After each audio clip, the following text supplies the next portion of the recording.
Hello, everyone. Welcome to English Meow.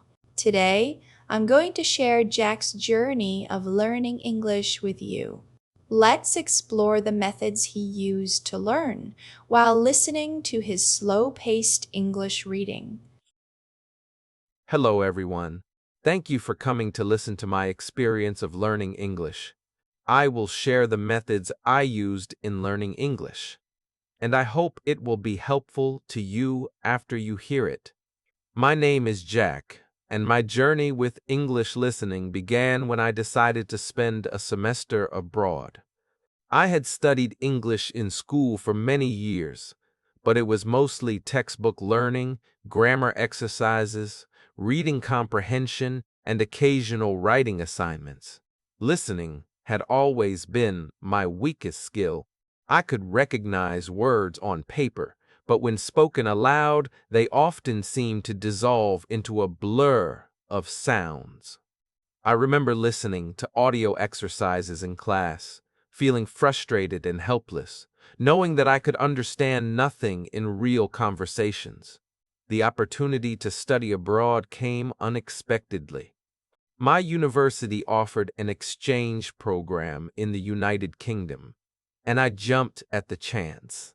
Excitement mixed with fear as I prepared for my departure. I imagined walking through bustling streets, joining lectures, and making friends with students from all over the world. Yet the thought of listening to native speakers terrified me. I knew that even the best preparation in my home country might not be enough to navigate real-life conversations. The first days in London confirmed my fears. At the airport, the announcements were fast and continuous, leaving me straining to catch any meaningful information. On the tube, people talked to each other in accents I had never heard before, often blending words together so quickly that I couldn't recognize them. At my dormitory, students introduced themselves with ease, while I struggled to follow even basic greetings. I felt isolated, embarrassed, and unsure whether I could adapt. Each moment seemed like a test, and I realized that listening comprehension would determine how much I could enjoy and succeed in this new environment. Determined not to let fear hold me back, I began to create a structured plan to improve my listening. I started with materials suitable for learners, like slow podcasts and educational YouTube channels with clear pronunciation. I would listen during breakfast, while walking to class, and even during laundry. Repetition became essential. I often listened to the same short podcast episode 3 or 4 times. The first time, I focused on understanding the main idea. The second time, I caught details I had missed. The third time, I tried to repeat sentences aloud to practice both listening and speaking. This repetition slowly helped me recognize words and phrases in real-time conversations. One small breakthrough happened when I attended my first lecture. The professor spoke quickly, but by focusing on key terms and context, I was able to follow the overall discussion. I didn't understand every sentence, but I grasped the main points. That success, small as it was, boosted my confidence. I realized that listening in English was not about perfection. It was about understanding enough to communicate and participate. From that moment, I committed myself to daily practice, knowing that consistent effort would lead to gradual improvement. Travel also became an invaluable tool for listening practice. During weekends, I explored the city, asking for directions, buying tickets, and interacting with locals. Each interaction challenged me to focus, interpret meaning from context, and respond appropriately. Early on, I often misheard words or misunderstood instructions, but I learned to ask politely for clarification. Phrases like, "Could you repeat that, please?" or "I'm sorry, I didn't catch that," became part of my routine. Every small success, like understanding a shopkeeper or following a bus schedule, reinforced my confidence and encouraged me to keep practicing. As I settled into my semester abroad, I realized that active listening practice was just as important as exposure. I started keeping a small notebook to jot down words and phrases I frequently heard but didn't fully understand. During casual conversations, in lectures, or even on the street, I would write down expressions I found confusing. Later, I looked up their meanings, practiced pronunciation, and tried to use them in my own sentences. This habit connected listening with active comprehension and speaking, and it gradually strengthened my ability to recognize natural speech patterns. I also embraced media as a tool for listening improvement. I watched British TV shows, starting with short sitcom episodes and moving to longer dramas as my confidence grew. Initially, I relied on English subtitles to follow along, but over time, I began watching without them. I paused, rewound, and repeated dialogues to catch nuances and intonation.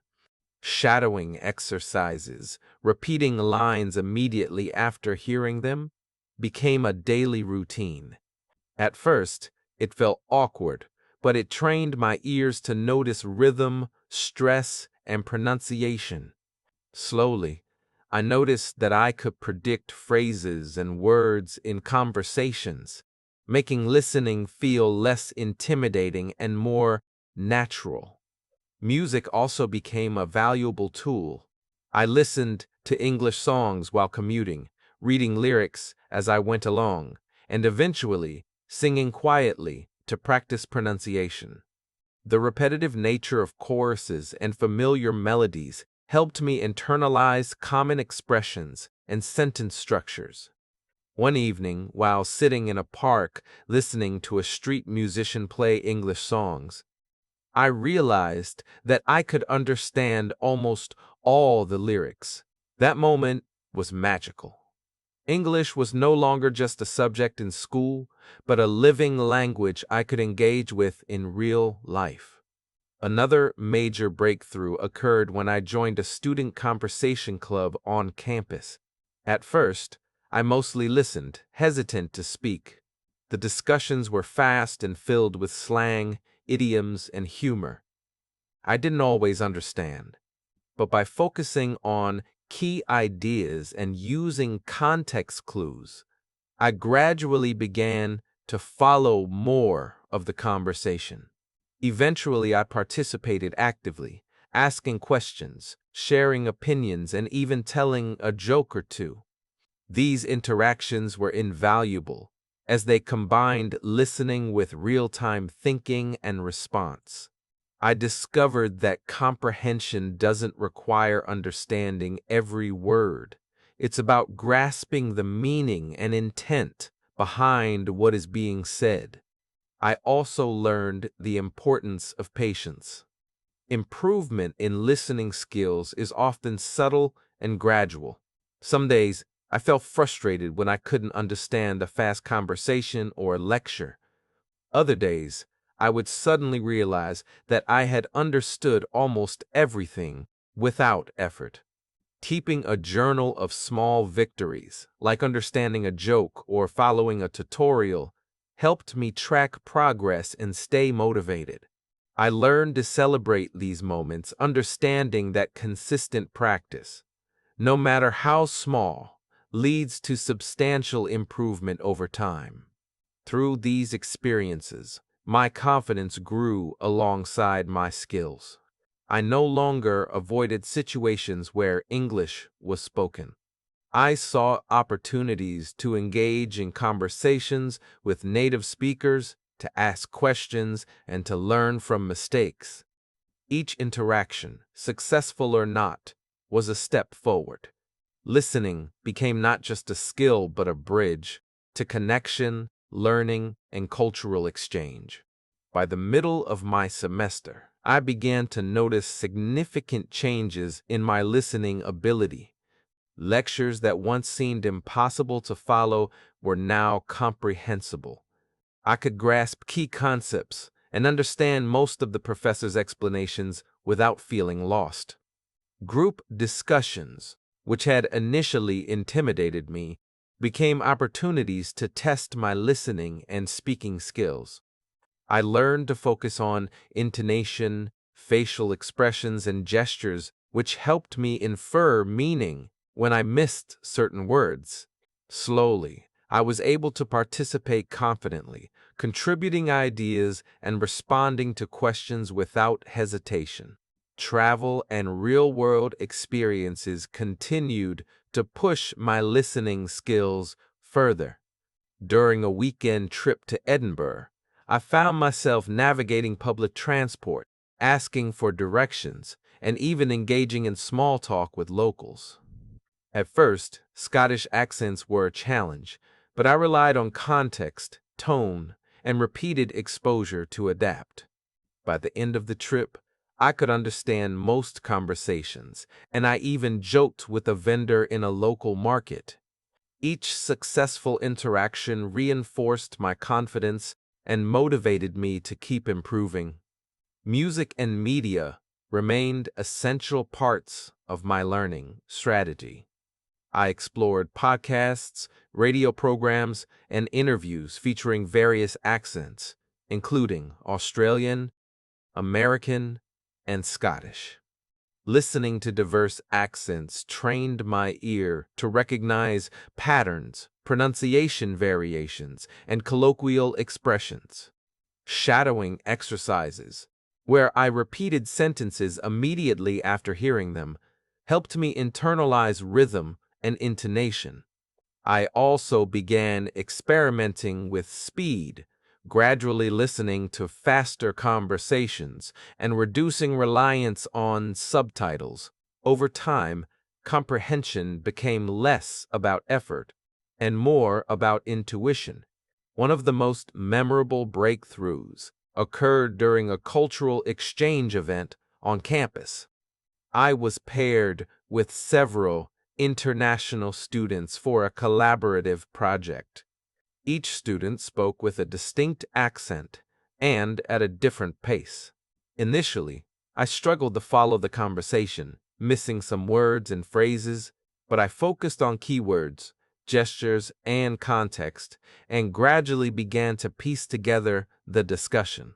By the end of the project, I could contribute fully, ask clarifying questions, and even provide suggestions confidently. That experience reinforced my belief that listening is not about perfection, but about understanding the essence of communication. I also realized the importance of social interaction in learning. Conversations with friends, classmates, and native speakers offered exposure to natural language use. I learned idioms, expressions, and slang that textbooks never taught me. Asking for repetition or clarification became a normal part of communication rather than a source of embarrassment. Each conversation became practice, reinforcing what I had learned from media, podcasts, and previous listening exercises. Despite the progress, challenges still arose. Fast conversations, humor, or highly specialized vocabulary occasionally left me confused, but I learned to stay calm, focus on the main ideas, and ask for clarification when necessary. Over time, I noticed that these situations became less intimidating, and I developed the patience to listen carefully and respond appropriately. By the end of my semester, I had transformed my listening ability dramatically. Situations that once seemed overwhelming now felt manageable and even enjoyable.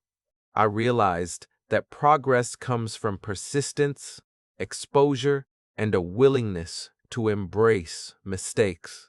Listening in English had evolved from a source of anxiety into a bridge to communication, connection, and opportunity. By the time I returned home from my semester abroad, I could hardly recognize the person I was when I first arrived. English listening, which had once seemed insurmountable, had become one of my strengths. I could follow lectures, participate in discussions, engage in casual conversations, and even understand humor, idioms, and fast speech. Looking back, I realized that this transformation was not sudden. It was the result of consistent effort, deliberate practice, and the willingness to embrace challenges and mistakes along the way. One of the most important lessons I learned is that listening is not just about words. It is about meaning, context, and connection. Early on, I focused excessively on understanding every word, which often left me overwhelmed.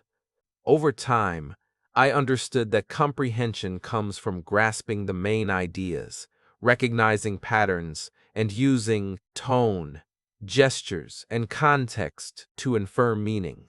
This perspective made listening less stressful and more engaging. It allowed me to enjoy conversations even when I didn't understand every single word. Immersion was key to my progress. I made English part of my daily life, listening to podcasts while commuting, watching TV shows without subtitles, singing along with music, and participating in conversation clubs. Each activity reinforced my ability to recognize natural speech patterns and internalize pronunciation, rhythm, and intonation. I learned to approach listening actively rather than passively, which significantly accelerated my improvement. Social interaction played an equally important role. Engaging with native speakers, classmates, and international friends provided real-time practice. I learned to ask for repetition politely, to focus on keywords, and to use context to infer meaning. Each conversation was a chance to test my listening skills and build confidence. I discovered that making mistakes was not failure, it was information, guiding me to areas that needed more attention. Over time, my confidence grew alongside my listening ability. Travel continued to provide valuable learning opportunities. Exploring new cities, navigating public transport, and engaging in casual conversations with locals challenged me to adapt to different accents and speaking speeds.